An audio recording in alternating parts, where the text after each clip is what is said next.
Hello guys, जीवन के स्वतंत्र पलों का कौन किस प्रकार उपयोग करता है। चलिए आज इसको हम एक छोटी सी कहानी के माध्यम से जानते हैं।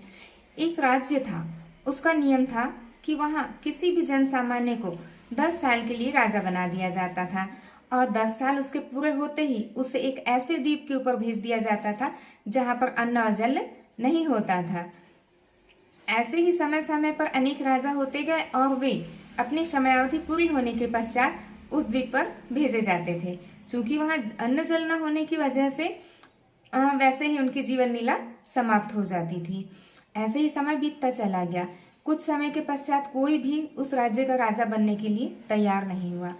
तब क्या हुआ, एक बहुत ही बुद्धिजीवी व्यक्ति अपनी मर्जी से वहां का राजा बनता है।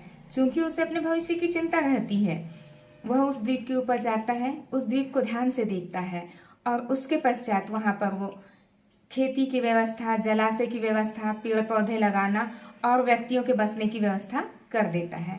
ऐसे ही 10 साल व्यतीत हो जाते हैं।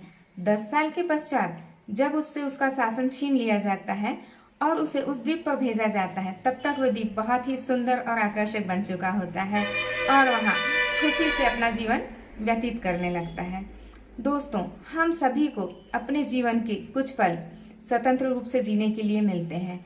अब ये हम पर निर्भर करता है कि हम उन पलों का सदुपयोग कैसे करते हैं। क्या हम उस बुद्धिमान राजा की तरह जीवन जी पाते हैं या फिर उन राजाओं की तरह जीते हैं जो कि 10 साल की समाधि के पश्चात अपने भविष्य की चिंता करते थे।